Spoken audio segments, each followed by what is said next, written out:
کبھی ہم نے کل قرآن مجید کے کچھ فضائل میں یہ کتاب میں سے پڑھا تھا، تو اس میں یہ تھا کہ جو شخص قرآن مجید کو پڑھے یاد کرے اللہ تعالیٰ اس کو 5 چیزیں عطا کرے. اور کل میں نے بتائی تھی میں نہیں لکھ سکی، تو رات اس درس میں مجھے کہا کہ مجھے لکھانا، میں نے کہا میں صبح لکھاؤں کیونکہ یہ کتاب میرے پاس نہیں ہے.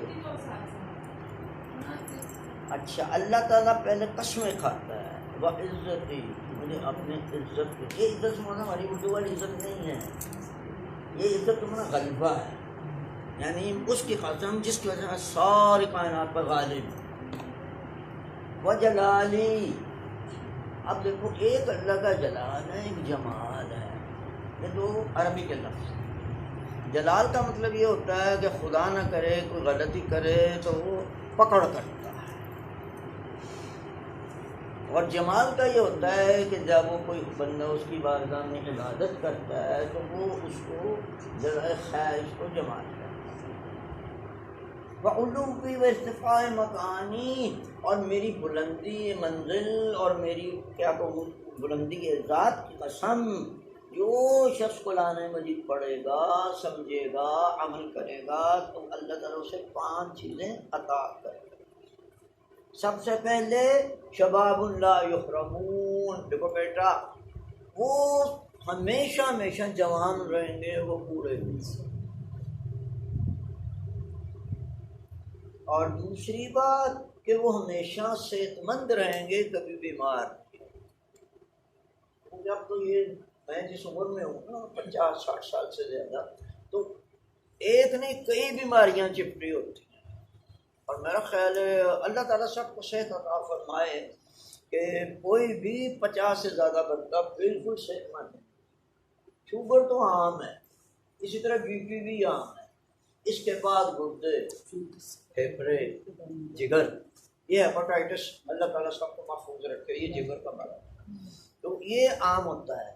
وہ اللہ تعالیٰ فرما رہا ہے کہ ایسے جوان ہوں گے کہ بڑھاپا نہیں آئے گا، اور ایسے صحت مند ہوں گے کوئی بیماری نہیں آئے گی. نمبر 3 وہ اغنیاء لا یقترفون، کہ وہ ہمیشہ ان کے ہاتھ میں کشادہ دستی رہے گی، کسی کے محتاج نہیں، غریب فقیر نہیں ہوگی.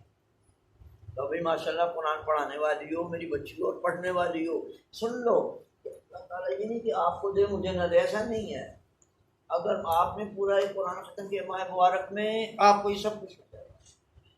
میں نے کیا مجھے ملے گا، یعنی اللہ تعالیٰ کسی کی چیز کا معاذ اللہ کم نہیں زیادہ کر دیتا ہے.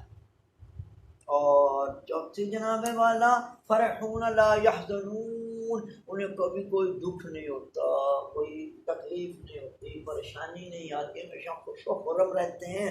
واحیاء لا یموتون، اور وہ ہمیشہ زندہ رہتے ہیں، ان کو موت نہیں آتی. اب آپ اس میں سوال کر سکتی ہیں کہ جی یہ جو آپ کہہ رہے ہیں یہ تو عام طور پہ دیکھنے میں نہیں آتا، باقی چیزیں تو میں ٹچ نہیں کرتا، مرتا تو ہے بندہ. تو کئی قاری مرتے دیکھے، اللہ تعالیٰ میرے 2 قاری اس اساتید کو بخشے درجات بلند ہے. ایک سید سجاد بخاری صاحب تھے، ایک قاری محمد علی رضوان، شاید آپ میں سے کسی نے نام کا سنا، بہت اچھے استاد. تو وہ جناب وہ بھی انتقال کرتے. تو اس کا بھی یہ معنی ہے کہ ایک زندگی ہوتی ہے بدن کی، جیسے ہم آپ بیٹھے ہوں گے، یہ ہماری بدنی زندگی. ایک زندگی روحانی. میں علماء کی بات بعد میں کروں گا، میں جناب متقی کی بات میں کروں گا. کئی افراد اتنے معاشرے میں فعال ہوتے ہیں کہ مرنے کے بعد بھی علماء میں سے بھی نے بات نہیں کی. علماء مراج حضرات اور جناب والا دیندار کی تو بات اور ہے. تو یہ اس طرح ان کو یعنی موت نہیں آتی، یعنی وہ بھولے نہیں جاتے، لوگ ان کو بھلاتے نہیں ہیں، یاد کرتے رہتے ہیں. دیکھو میں آپ کے سامنے اپنے تمام مرحوم اساتذہ کا کتنا زندہ کرتا ہوں. سب سے بڑا یہ سید جعفر زیدی شہید، ان کی قبر کربلا گام شام میں ہے، اور کبھی میں جانا ہوتا ہے تو میں ان کی قبر پہ بھی جاتا ہوں، فاتحہ بھی پڑھتا ہوں. وہ زندہ ہے میرے ساتھ. تو یہ اس زندگی اور موت کے معنی یہ موت نہیں ہے جو دنیا میں آتی ہے، وہ موت ہے جو روحانی ہوتی ہے. لوگ بھول جاتے ہیں، نام بھی نہیں لیتے، چھوڑو دعا کرو، مخصم جہاں پاک مر گیا ختم کی بات. یہ نہیں ہوتا، ہمیشہ یاد ہے. صلوات پڑھیں آگے چلیں. اللهم صل على محمد. آگے میں نے سورہ فاتحہ شروع کی تھی. اس میں علامہ شیرازی صاحب فرماتے ہیں کہ اللہ، اور یہ روایت ہے امام باقر علیہ السلام سے، یعنی مستند ہے، اس میں درمیان میں کوئی واسطہ نہیں ہے. تو یہ کہتے ہیں کہ اللہ تعالیٰ نے پیغمبر سے فرمایا کہ میں نے بھئی سورہ فاتحہ کے 2 حصے کر دی ہیں، آدھے میرے لیے آدھے میرے بندوں. اچھا اس کے بعد جو میرا بندہ، اچھا شروع کہاں سے ہوتا ہے؟ جب بندہ یہ کہتا ہے اہدنا الصراط المستقیم، یہ بندے کی بات یہاں سے شروع ہوتی ہے. پہلے ساری باتیں لے کے الحمدللہ رب العالمین، اللہ الرحمن الرحیم، مالک یوم الدین، اللہ کے لیے. اس میں کوئی اس کے ساتھ شریک نہیں، بالکل صاف صاف میں مستحقی نہیں کر رہا ہوں. اس میں کوئی نبی، کوئی رسول، کوئی فرشتہ، کوئی بھی اس کے ساتھ. یہ خالصتاً اس کی بات، ہم بھی اسی کے لیے، رحمان الرحیم بھی فقط اسی کی ذات ہے، اور روز محشر بھی اسی کا حکمرانی ہوگی. اب ایسے تو یہاں بھی ہے لیکن وہاں آگے بات یہاں سے شروع ہوتی ہے ایاک نعبد و ایاک نستعین. اب اس میں دونوں ہیں کہ اے پروردگار، جس تعریفیں ہم نے اوپر ذکر کیا ہے، ہم نے تمہیں الرحمن الرحیم کہا ہے، مالک یوم الدین کہا ہے، اس بنیاد پہ ہم صرف تیری ہی عبادت کریں، تجھے ہی خدا سمجھتے ہیں. وَإِيَّاكَ نَسْتَعِينُ، اور خدا سمجھ کے صرف اور صرف تجھ سے ہی مدد مانگتے ہیں. اب میں اس کو تھوڑی تشریح کر دوں، شاید چھوٹے بچے نہ سمجھ پائیں. اب آپ کہیں کہ لو مولانا صاحب ہم ہر وقت مدد مانگتے رہتے ہیں، بیمار ہو تو ڈاکٹر سے مدد مانگتے ہیں، علم حاصل کرنا ہو تو استاد سے مدد مانگتے ہیں، کوئی مکان وغیرہ بناتے ہو انجینئر اور ٹھیکیدار سے مدد. ہم بھی ہماری زندگی مدد مانگنا ہے. کوئی بات جی، آپ صبح سے اٹھی ہوئی ہیں ماشاء اللہ، 6-7 گھنٹے گزر چکے ہیں، ہر لمحے آپ مدد مانگتے ہیں کسی نہ کسی سے. کسی سے پیسے مانگ رہے ہیں، کسی سے کپڑا مانگ رہے ہیں، کسی سے صحت مانگ رہے ہیں.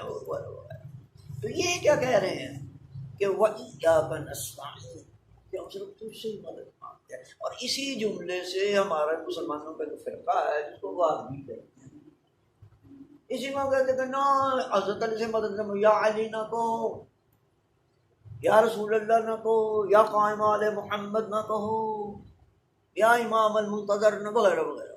یہ شرک ہے، کیونکہ آپ اس آیا مجیدہ کے خلاف بات کریں. تو اب میں اس کی تشریح کرنا چاہتا ہوں کہ ان کو ویسے یہ جو مثالیں میں ڈاکٹروں کی، اساتذہ کی اور ٹیکنالوجی کی دی، ان کو دیکھتے ہیں لوگوں کو سمجھ نہیں آتی. بات یہ ہے کہ میں جب ڈاکٹر کو پکارتا ہوں تو کیا خدا سمجھ کے پکارتا ہوں؟ ڈاکٹر سمجھ کے پکارتا ہوں. استاد سے جب میں مدد مانگتا ہوں تو میں اس کو استاد سمجھتا ہوں، خدا نہیں سمجھتا.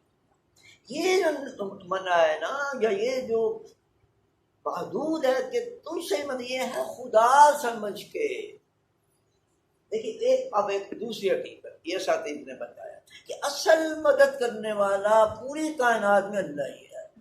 اور ابھی میں آپ کو بتاؤں کہ اصل میں پوری کائنات میں ارادہ اللہ ہی کا چلتا ہے. پوری کائنات میں ایک ہی فرد زندہ ہے جو اللہ ہے. میں صحیح کہہ رہا ہوں؟ یعنی اب زندگی کا مطلب یعنی اس کی ذاتی چیز ہے. ہماری زندگی تو اس کی دین ہے، اس نے ہمیں زندہ کیا ہے. نہیں اجل مسمى، قرآن پڑھتی ہیں ماشاء اللہ، ہر صفحے میں یہ لفظ ہے اجل مسمى، اجل مسمى، یعنی محدود مدت کے لیے جو میں نے مقرر کی ہے. اب یہ ہر فرد کی الگ الگ ہے. جب تک اس کا ارادہ مجھے زندہ رکھنے کا ہے میں زندہ ہوں. یعنی یہ زندگی میرے کنٹرول میں نہیں ہے، یہ کسی کی دین ہے. جو ہی اس کا ارادہ میری زندگی کا بدلا، میں کلمہ شہادت اشہد اللہ الہ الا اللہ. پوری کائنات میں ارادہ میں نے کل آپ کو بتائی کہ وہ صفات ثبوتیہ آپ نے بیٹے یاد کیا ہے کہ نہیں؟ اس میں ایک تھا حی، زندہ، ایک تھا مرید، ارادہ کرنے والا. پوری کائنات میں ارادہ اسی کا چلتا ہے. وہ ارادہ کرے تو وائرس تباہ ہو جاتا ہے، وہ ارادہ کرے تو عذاب آ جاتا ہے، وہ ارادہ کرے تو بندہ صحت مند ہو جاتا ہے، وہ ارادہ کرے تو میں حج میں چلا جاتا ہوں. اور مولانا مسلم شاہ نے یہی کہا ہے عرفت ربی بفسخ العزائم، میں نے پختہ ارادوں کو ٹوٹ جانے سے اللہ کو پہچانا۔ اب اس سیدھی بات سنو بھی، ہم یہ میرے جیسے ملا کی بات سن لو کہ اس دفعہ میرا بڑا پروگرام تھا کہ انشاءاللہ میں مبارک میں افواہ مال کریں گے یا وہ سب درے کے درے، اس کا ارادہ نہیں کرا۔ اب اس لیے دعا مانگتے ہیں کہ پروردگارا تو ارادہ کر لے تمہارے راستے کھول۔ ایک اللہ کے اسماء گرامی ایک ہے فتاح، اور آتا ہے فتاح العلیم، اکٹھا بھی آتا ہے راستے کھولنے والا۔ تو اب میں جتنے مرضی راستے بناؤں، اب دیکھو ریلوں کے راستے بند، جہازوں کے، یہ دیکھو اب معمولی بات ہے، جہازوں کے راستے بند، ٹرینیں بند، گاڑیاں بند، سب کچھ، اس کو کہتے ہیں مسدود، صد، دروازے بند ہو گئے ہیں۔ تو اب آپ بھی دعا مانگیں، میں بھی مانگتا ہوں، آپ ماشاءاللہ معصوم میرے لیے ہیں، آپ چھوٹے گناہ بہت کم ہیں، میرے گناہ بہت زیادہ ہیں، جتنی عمر زیادہ ہوتی جاتی ہے گناہ بڑھتے جاتے ہیں، میں آپ کو بتا رہا ہوں۔ تو اس لیے آپ دعا پروردگارا یہ تو ارادہ کرے گا تو راستہ کھلے گا۔ تو یہ ایاک نستعین کا مطلب یہ ہے کہ ہم خدا سمجھ کے، کیونکہ وہ ہمارا ارادہ تو ہے ہی نہیں، نہ ہی ہم تیرے ارادے کے مقابلے ارادہ کر سکتے ہیں، کیونکہ ہم میں اتنی ہمت ہے ہی نہیں ہے۔ تو یہ بھی ہو گئی۔ اور کل میں نے یہاں تک آ گیا تھا کہ جب بندہ یہ کہتا ہے الحمدللہ رب العالمین، اس کا لفظی ترجمہ ہے اے عالمین کے رب اللہ، حمد تیرے ہی لیے، یعنی پوری کائنات میں ذاتی طور پر قابل تعریف صرف اللہ سبحانہ کی ذات۔ باقی اگر کوئی نبی ہے تو اس نے بنایا ہے، کوئی عالم ہے تو اس نے بنایا ہے، اور سخی ہے تو اس نے، یعنی باقی سب اس کی دین ہے۔ وہ دے تو میں عالم بھی ہوں، میں زندہ بھی ہوں، میں صحت مند بھی ہوں۔ تو جب اللہ کیا کہتا ہے کہ جب وہ کہتا ہے الحمدللہ رب العالمین حمدنی عبدی، میرے بندے تو نے میری تعریف کی ہے، وعلم ان نعمت اللہ له من عندی، اور تو نے اس لیے کیا کہ یہ نعمت میرے ہی سے ملی ہے، کسی کو بھی اصل نعمت میری ہے، میں جس کو چاہوں نبوت، عصمت، امامت، جو کچھ بھی ہے وہ دیتا ہے۔ اور تو یہ بھی جانتا ہے ان البلاء التی ان رفعت عنہ بقولی، اور جس کبھی تم مصیبت میں مبتلا ہو جاتے ہو تو صرف میں ہی اس کو ہٹا سکتا ہوں۔ یہ جو وائرس کا بڑا فرق ہو گیا، تو چلو جی ہم تو اتنے سائنسدان نہیں ہیں، دوائیاں نہیں ہیں، وہ امریکہ والے، وہ جرمن، وہ فرانس جو کیا کرتے ہیں ہم سے زیادہ استاد اور چلاک اور بندہ ہی کوئی نہیں آج آئے ہوئے ہیں، سب سے زیادہ گریجویشن وہیں ہوئی ہے، فرانس، اٹلی، جرمن، وہ سب رہ گئے۔ تو یہ گزارش ہے، تو اس نے کہا کہ تو یہ بھی جانتا ہے کہ مشکل بھی میں ہی ہٹا سکتا ہوں، اشہدکم، اب میں فرشتوں کو گواہ کر کے کہتا ہوں انی اضیف لہ الی نعم الدنیا والآخرہ، میں اسے دنیا کی نعمتیں ایسے دوں گا جیسے میزبان مہمان کو دیتا ہے۔ کیا لفظ استعمال کیا، اب اس میں کیا حسن ہے، مہمان مجھ جیسا بھی گھٹیا غریب گناہگار آ جائے تو کوشش کرتا ہے میزبان کی اس کی خدمت کی جائے، اب کیسا بھی ہے، اچھا ہے برا ہے، ذاتی طور پر کردار کیسا ہے، لیکن ہمیشہ میزبان کی خواہش ہوتی ہے کہ میں اپنے مہمان کی خدمت کروں، جس کو تواضع کہتے ہیں اردو میں، اور عربی میں اکرام الضیف، مہمان کی خدمت۔ تو اللہ تعالیٰ اب دیکھیے کہ اللہ تعالیٰ اس طرح اس کو جگہ دیتا ہے جو حمد باری تعالیٰ میں جیسے ایک میزبان مہمان کو دیتا ہے۔ اللہ کے ہم نے کوئی کم، ہم تو مہمان نہیں ہیں، یہ اس کا کرم ہے۔ اور پھر اس کے بعد ادف عنہ بلایا، یعنی ایک جملے کہنے سے مجھے ماشاءاللہ اللہ کی مہمانی مل گئی، اور کیا چاہیے۔ اور ویسے ماہ مبارک رمضان میں بھی ہم اللہ کا سب مہمان ہیں، اللہ 2 دفعہ بندہ اللہ کا مہمان بنتا ہے، ایک ہر سال ماہ مبارک رمضان میں، اور ایک حج یا عمرہ۔ آپ جی حج پہ چلی جا رہی ہیں، اللہ کرے کہ آپ جائیں، اور میں آپ کو تھوڑی سی تربیت کروں کہ یہ اس سے بہتر کوئی سفر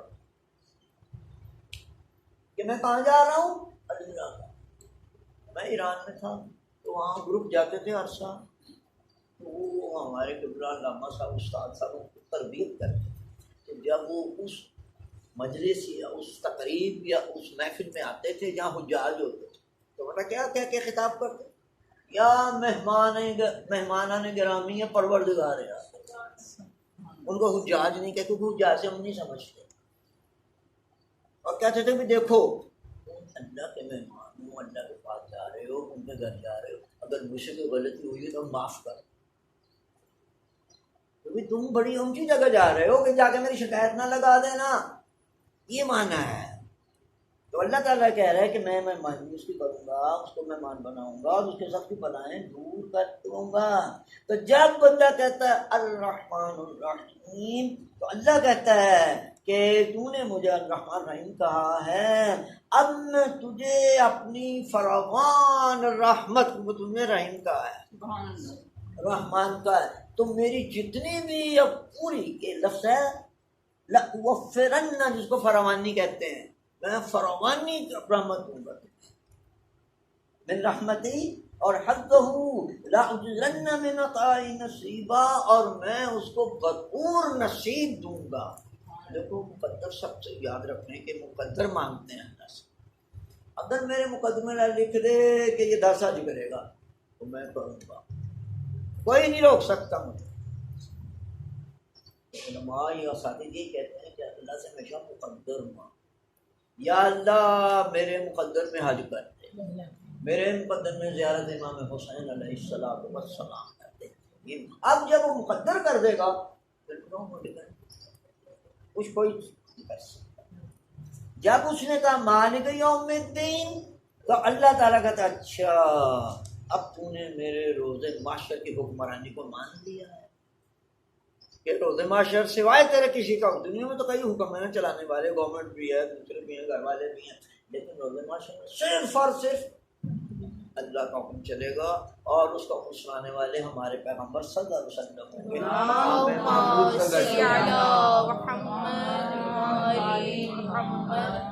اور تو نے اعتراف کیا ہے کہ میں روز محشر کا مالک ہوں، تو اب میں کیا کروں گا؟ لو بھی ماشاءاللہ دعا اس پہ خوب آمین کہنا، کیونکہ اس کی میرے سمیت سب کو ضرورت ہے، مجھے زیادہ ضرورت ہے۔ لَأُسْحَلَنَّ یوم الحساب، میں روز حساب اس کا بڑا آسان ہوں۔ اتنی مزیدار بات ہے کہ یعنی آپ دیکھو ماشاء طالب علم بیٹھے ہوئے ہیں، یہ کہتے ہیں یا اللہ پرچہ آسان ہے، اور بعض بندے کہتے ہیں ہم سے برا نہیں ماننا، آپ نے آپ کی بکس پڑھتے ہیں یا اللہ جرا میں سوال پڑھ کے آیا وہی یاد ہے، ایسے کرتے ہیں نا کوئی تاکہ میں نے یاد فٹافٹ لکھا، تو یہ یعنی جب اللہ روز محشر کا حساب آسان کر دے گا اور کیا چاہیے۔ انشاءاللہ آپ کو پتہ ہے کہ جن کا حساب آسان ہوگا وہ جلدی جنت میں چلے جائیں گے، وقت پاس ہوا کیا۔ اس کے بعد ایک اور ہے لَأُتَقَبَّلَنَّ حَسَنَاتِهِ وَلَتُجَاوَزَنَّ عَنْ سَيِّئَاتِهِ، اور اس کی نیکیوں کو میں آنر کروں گا، انعامات دوں گا، اور اس کی غلطیاں معاف کروں گا۔ سارے کام ہو گیا نا، ان کے اندر باقی اب جب غلطی میری معاف ہوگی تب میں جنتی ہوں، سیدھی بات ہو گئی، کیونکہ میں جنت میں جانا تھا، اگر میری غلطی معاف نہ ہو تو چلو گئی جنت میں سیدھا۔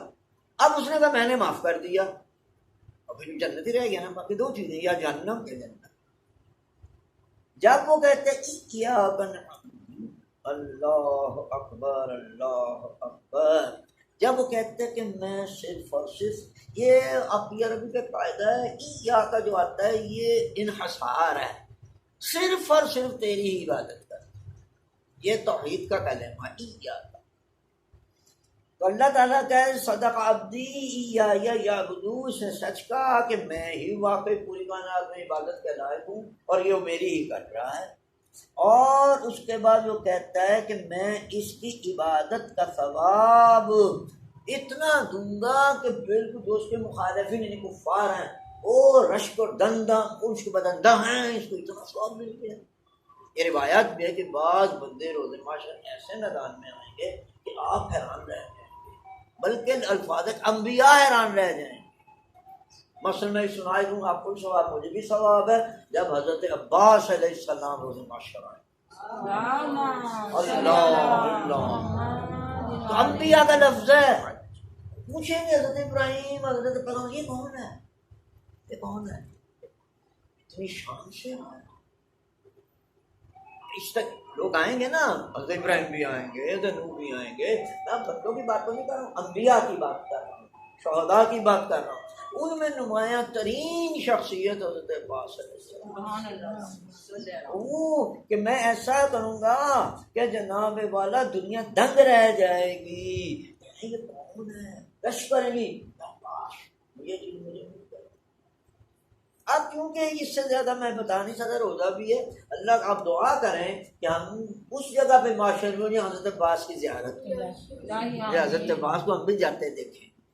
اب تم زیارت تو ماشاء اللہ کربلا ملہ میں اللہ نے کئی دفعہ اللہ اور بھی نصیب کرے گا، آپ بھی کر لیں گی، لیکن وہاں زیارت ان لوگوں کو ہوگی جو واقعی ان کی محبت کرتے، کیونکہ معاشر کا میدان بہت کھلا ہے، بہت بڑا ہے، کئی جگہوں کو تو اس جگہ پہ جانا ہی نصیب نہیں ہوگا جب معصومین ہوں گے۔ ہم کیا دعا مانگتے ہیں نا بعد میں کہ پروردگار روز معاشر آئمہ نصیب زیارت اور شفاعت نصیب، آمین۔ اب زیارت جب ہی ہوگی اپنے قریب ہوں گے، اگر وہ مجھے پھینکو کوئی مطلب 100 میل دور تو میں حضرت علی علیہ السلام کی زیارت کر سکوں گا۔ سانس لیتی ہوں تو جنت کی ہوا آتی ہے، ماشاء سانس اللہ۔ لیتی ہوں تو جنت کی ہوا آتی ہے، بے شک۔ دل دھڑکتا ہے تو ماتم کی صدا آتی ہے، بولے ملائکہ کیا تو علم اٹھاتی تھی، تیری مجلس سے تو خوشبو وفا آتی ہے۔ ماشاء اللہ، ستارہ زندہ باد، ماشاء اللہ، اور بار محل ربائی پڑھتی ہیں، ماشاء اللہ ماشاء اللہ۔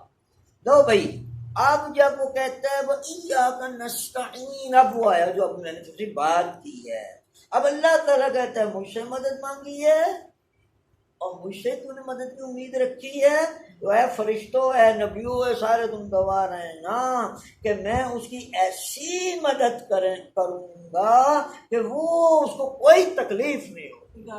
آٹومیٹیکلی جب اللہ ہی مددگار بن گیا تو تکلیف کہاں سے آئی؟ ہاں، اور اس کے بعد میں جو قیامت کے شدائد ہے سب سے بڑی جو اللہ کہتا ہے، اس کا مطلب ہے کہ روز معاشر کے شدائد بہت سخت، اللہ اس کو اس جگہ پہ ریپیٹ کر رہا ہے، اور جو روزے قیامت کے شدائد ہیں اسے ہٹا لوں گا۔ اب جو ہم نے پڑھا میں آپ کو چند ایک سنا دیتا ہوں کہ وہاں کی شدائد، وہاں مشکلات کیا ہوں گی۔ سب سے پہلے تو وہاں بڑا دھشم پھیل، بڑی بھیڑ بھاڑ، اور آدمی کو راستہ نہیں ملے گا۔ اب دیکھیں نا بندے کتنے ہیں، وہ حضرت آدم علیہ السلام سے لے کے وہ آخری بندہ قیامت والا۔ اب میرا خیال ہے آپ کا کمپیوٹر اس کو گن نہیں سکتا، کیونکہ اس کی وہ کیپیسٹی ختم ہو جاتی ہے، خربوں پتہ نہیں کتنے۔ سب سے پہلے کہ میں اس دکم فیل میں کہیں اس جگہ نہ دھکیل دیا جاؤں جہاں سے ائمہ معصوم کی زیارت نہ ہو، جہاں سے مجھے نہ ان کی زیارت ہو نہ ان کی شفاعت ہو۔ ہاں، تو اس کے بعد اللہ تعالیٰ کہتا ہے کہ تو نے امید کی ہے تو پھر جناب اللہ میں مدد کروں گا اس کی، تو وہ روز معاشر کی تکالیف کے لیے۔ ٹیمپریچر بہت ہوگا، بڑی گرمی ہوگی۔ میں 2-3 جملے سنا دوں، کئی لوگوں کی پیاس سے زبان لٹ ہوگی، پسینہ اپنے بدن کا اتنا ہوگا کہ اس میں ڈوبنے ہو گئے، اتنی گرمی ہوگی، اتنا ٹیمپریچر۔ ابھی آ رہے ہیں ساون بھادوں کے مہینے، حبس والے، کتنا پسینہ بہتا ہے، یہ دنیا کا ہے، اور وہ روز معاشر ہے۔ اور اس کے بعد پھر آٹومیٹکلی کوئی گھٹنوں کے بل چل کے آ رہا ہوگا، کوئی منہ کے بل چل کے آ رہا ہوگا، کوئی سانپ کی طرح رینگتا ہوگا۔ اللہ تعالیٰ یہ ہے شدائد روز معاشر، اللہ تعالیٰ ہم سے محفوظ رکھے۔ تمام شیعان آل محمد جو اہل بیت سے محبت کرتے ہیں پروردگارا جب نہیں نا ان سے محفوظ فرما۔ جب اللہ کہتا ہے اہدنا الصراط المستقیم، اور میں نے پہلے بھی آپ کو کئی دفعہ بتایا ہے کہ پوری سورہ فاتحہ میں دعا صرف یہ ہے، اللہ کی تعریف ہے، اس سے وعدہ وعید ہے، اس کا اقرار ربوبیت ہے، اس کے بعد آخر میں دعا کہ پروردگار مجھے سیدھے راستے پہ کہاں ہے۔ اچھا، اب اس کے لیے اللہ کیا کہتا ہے، یہاں سے لے کے والضالین تک الی آخر سورہ، یہ ساری اصل میں ایک ہی آیت ہے۔ ھذا لعبدی ولعبدی ما سأل، یہ میرا پکا بندہ ہے اور یہ جو مانگے گا مانگے۔ اب یہ جو میں تو ساری کائنات، سب سے پہلے ہم تو بھائی یہی کہیں گے بڑا گناہ معاف کر، پہلا مسئلہ، تاکہ ہم راستہ تو ملے، ہو گیا اس میں گناہ معاف ہو گیا۔ اب جناب قربت ائمہ معصومین علیہ السلام، کیونکہ کئی جنتی ایسے ہوں گے تو وہ ایسی جگہ پہ ہوں گے جہاں سے نور مبارک ان کو نظر نہیں آئے گا، جنت میں جائیں گے لیکن وہ دور دور۔ تو پہلے کہ اللہ تعالیٰ گناہ معاف کر دے، دوسرے کے زیارت محمد علیہ السلام کریں۔ ہم ایسی جگہ پہ ہوں کہ ہم ان کی زیارت کر لیں، اور آپ ایک منٹ آپ کو ذرا سمجھ آ جائے ذرا ماہ مبارک ہے کہ ان کی قربت کا معنی کیا ہے۔ ایک روایت ہے امام صادق علیہ السلام اپنے کچھ دوستوں کے ساتھ قبرستان سے گزرے، تو آپ نے کہا جلدی گزر رہے، جلدی جلدی جلدی، یہاں ٹھہرنا نہیں، یہاں جانا تو 1-2 گھنٹے کے بعد واپس تشریف لائے، تو آپ نے کہا بیٹھو یہاں ذکر محمد والے محمد کرو۔ پوچھا یا ابھی 1-2 گھنٹے پہلے یاد ہو تو آپ نے کہا نکلو جلدی کرو، عذاب ہو رہا ہے، عذاب ہو رہا ہے۔ اب آپ کہتے ہیں بیٹھو، یہ جنت کی وادی بن گئی ہے۔ کیوں؟ انہوں نے کہا کہ ابھی یہاں ایک خاتون دفن ہوئی ہے، وہ تازہ قبر بن گئی، اس کی زیارت کے لیے امام حسین تشریف لائے۔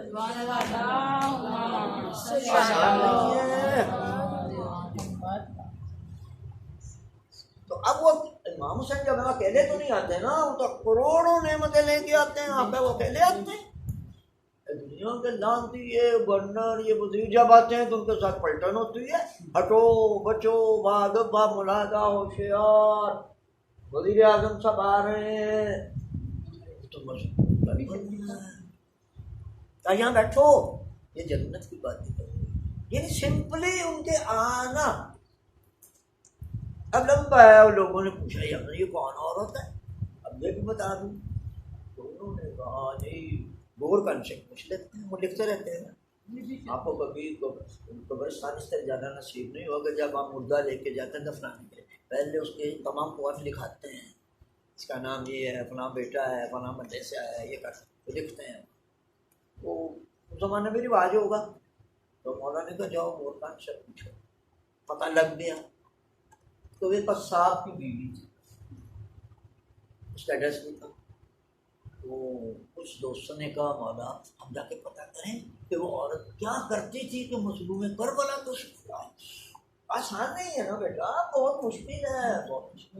انہوں نے پتہ کر لیا، وہ ڈھونڈتے ڈانٹتے وہ فلانا قصاب گھر جا پہنچے، تو بھائی تمہاری ایریا فوت ہو گئی، میں ابھی دفنا کے آیا ہوں 2-3 گھنٹے۔ وہ ایک پرائیویٹ سا سوال ہے، ناراض ہونا، ہم اپنی اصلاح کے لیے پوچھ رہے ہیں، وہ کیا عمل کرتی تھی؟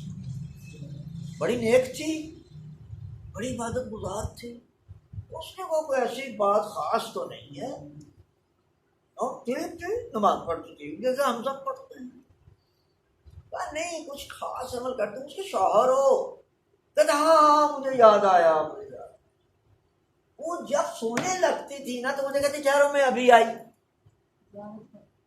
میاں بیوی ہے نا، جب بیڈ روم میں جاتے تو ہمیں ٹھہر جا میں آئی، میں کہا کیا چل رہی ہے، انہوں نے کہا ٹھہر جا میں آئی۔ ایک دن میں نے کہا میں اس کے پیچھے تو جاؤں، یہ کرتی کیا آتی 5-10 منٹ میں تھی، زیادہ نہیں کرتی، میں اس کے پیچھے چلا گیا دبے ہوا، یہ کیا کرتی سیڑھیاں جگہ بیٹھے بیٹھے، اس نے کیا وضو تو کیا ہی ہوگا اس نے، جو اس نے کربلا کی طرف منہ کیا ہے، ایک دفعہ اس نے ڈانٹے، ایک دفعہ کہا السلام علیکم یا باب اللہ، السلام علیکم اپنا رسول، بس یہ کر، پھر وہ جلدی مان گیا، مجھے نہیں سمجھ رہی اس میں کیا ہے، ہاں وہ سمجھ گئے، وہ سمجھ اس میں کیا ہے کہ وہ سوتے ہوئے آخری کام امام حسین علیہ السلام۔ اب دیکھیں نا کہ اللہ تعالیٰ کہتے ہیں اگر وضو کر کے سو گے تو میں پھر تو کہوں گا اس کی ساری رات عبادت میں لکھو، خبردار لکھو سو گیا ہے، وہ عبادت کر۔ تو جو مظلوم کربلا کو سلام کر کے سوئے، اللہ اکبر، اب میں نے سب پہلے وضو کیا اور کچھ نہیں کیا، نماز نہیں پڑھی ابھی، میں قرآن پڑھا ہے، میں وضو کر کے سونے لگا تھا، تو اب میں نے کہا کہ نہیں میں امام علیہ السلام کو سلام ہی کر لوں۔ تو اب اس کے سلام کا یہ نتیجہ نکلا کہ مولا ہر رات اس کے سلام کا جواب بھی عطا فرماتے تھے اور کہتے تھے کہ کوئی بات نہیں، جب تم قبرستان آؤ گی نا تو پھر تم مجھے اتنی، پتہ نہیں وہ 60 سال ایسا کام کرتی رہی ہے کہ 50 سال کرتی رہی ہے، میں تیری زیارت کرنے آؤں گا۔ اللہ تعالیٰ ہم سب کو یہ توفیق عطا۔ السلام علیکم ورحمۃ اللہ وبرکاتہ۔ پروردگارا مظلوم کربلا ہماری اس روزوں کو قبول فرما۔ پروردگارا ہم بہت گناہ گار ہیں، ہم امام حسین علیہ السلام کی بارگاہ میں جانے کے لائق نہیں ہیں، لیکن بہرحال تو اپنے لطف و کرم سے ہمیں ان کی زیارت نصیب فرما، ان کی زیارت پڑھنے کی توفیق عطا۔ الخصوص زیارت عاشوراء، زیارت وارث، پروردگارا یہ ہمارا معمول بن جائے کہ ہم کم از کم شب جمعہ، روز جمعہ چیزوں میں پروردگارا ہمیں امام حسین کی زیارت پڑھنے کی توفیق عطا۔ پروردگارا یہ ان کا زیارت کا راستہ بھی کھول دے، اور البتہ سنا ہے میں نے کہ ماشاءاللہ عراق میں تمام راستے کھل گئے ہیں، ماشاءاللہ تمام روزہ جات کی رونق بحال ہو گئی ہے، تو پروردگار یہ پروازیں بھی کھول دے تاکہ دوسرے وہ ویزا بھی دیں، آپ جیسے دوسرے دور استادہ لوگ بھی وہاں جا کے سعادت حاصل کر سکیں۔ پروردگارا اس وائرس سے، ظالم وائرس کو ہم سے دور فرما۔ پروردگارا تیری مسجدیں، بلکہ تیرا اپنا گھر مسجد حرام ایران پڑا ہے، اس کی گرد انہوں نے دیوار پکی بنا دی ہے کہ کوئی تیرا بندہ خانہ کعبہ کو جا کے ہاتھ نہ لگائے۔ میں نے تو نہیں دیکھا، فیس دیکھنے والوں نے کہا جی پکی دیوار بنا دی۔ پروردگارا اس دیوار کو دور فرما، اپنے گھر اور ہمارے درمیان جتنی بھی رکاوٹیں اس دیوار سمیت سب کو دور فرما، سب کو ہٹا دے۔ پروردگارا اصل میں تو گناہ گار بندہ، لیکن جو میں نے علماء سے سنا ہے تیرے علم رکھنے والوں سے کہ اصل میں اصل رکاوٹیں ہمارا کردار ہے، اصل رکاوٹیں ہمارے گناہ ہیں جو ایک پردہ بن جاتے ہیں ائمہ اور ہمارے درمیان۔ پروردگارا دنیا میں بھی اس کو ہٹا لے، اور خلقصول روز معاشر پروردگار ان کے اور ہمارے درمیان کوئی رکاوٹ نہ ہو، ان کی قربت، ان کی زیارت، ان کی شفاعت نصیب فرما۔ پروردگارا جو مقروض ہیں کر سے فارغ فرما، پروردگارا جو پریشان ہیں جس مسئلے میں ان کی پریشانی دور فرما، کچھ مسائل میں مبتلا ہیں ان کے مسائل کو حل فرما۔ پروردگارا خاندانی طور پہ، داخلی خارجی طور پہ سب کی پریشانیاں، اور جو روزی اور رزق میں پریشان ہے آج کل، جیسے انہوں نے لاک ڈاؤن دیا ہوا ہے، پروردگارا سب کو روزی وسیع و حلال عطا فرما۔ جو مقروض ہیں، جو بیچارے کم رزق ہیں، پروردگار کی تو مدد فرما، ابھی تو نے کہا میں ان کے لیے آسانیاں پیدا کروں گا۔ ہم سب کسی نہ کسی بھی ایک لا یا حل مسئلے میں مبتلا ہیں، ہمارے اس مسائل کو حل فرما۔ پروردگارا امام آخر الزمان السلام کی ظہور میں تعجیل فرما، ہمیں اور ہمارے بال بچوں کو ان کی زیارت نصیب فرما، ان کے پیچھے نماز پڑھنے کی سعادت نصیب فرما، ان کے ساتھ مل کے دشمنوں پہ جہاد کرنے کی توفیق عطا فرما، اور غیبت کبریٰ میں ہمیں ولایت فقیہ کو ماننے، عمل کرنے اور تبلیغ کرنے کی توفیق عطا فرما۔ پروردگارا ولی فقیہ آیت اللہ خامنہئی کا سایہ دے، ہمارے پہ سلامت فرما، اور جن مشکلات مالی اخلاقی و سیاسی مبتلا ہیں ان کے لیے آسانیاں پیدا۔ پروردگارا وہاں اگرچہ انشاءاللہ تیرے فضل سے اب وائرس کافی ختم ہو چکا ہے، لیکن ان کی بڑی پریشانیاں ہیں، مہنگائی ہے، بے روزگاری ہے، بیماری ہے، پروردگار کی مدد فرما۔ ہمیں بھی ان کے لیے کوئی دعا کے علاوہ بھی بس ہمیں ان کو مال امام بھیجنے کی توفیق دے، دیگر وسائل بھیجنے کی توفیق عطا فرما، اور ان کی تبلیغ و ترویج کرنے کی توفیق دے، تاکہ امام زمانہ آنے سے پہلے جو پلیٹ فارم انہوں نے ولایت فقیہ کے طور پر بنایا ہے ہم بھی اس میں شامل ہو جائیں۔ پروردگارا جن لوگوں نے التماس سے دعا کی ہے اگرچہ یہاں موجود نہیں ان کی دعاؤں کو مستجاب فرما، پروردگارا ہمارے روزوں کو مستجاب فرما، قبول فرما، اور پروردگارا ہمارے بال بچوں کو تار زور امام زمانہ اسی دین محمد قائم دائم دنیا میں بھی ان کے ساتھ رکھ، اور آخرت میں ان کے ساتھ معلوم فرما۔ ربنا تقبل منا انک انت السمیع العلیم، آمین آمین یا رب العالمین برحمتک۔ سورہ فاتحہ پڑھ دیجیے، الخصوص امام بارگاہ کے صاحبان کے محرومین کے لیے۔ بسم اللہ۔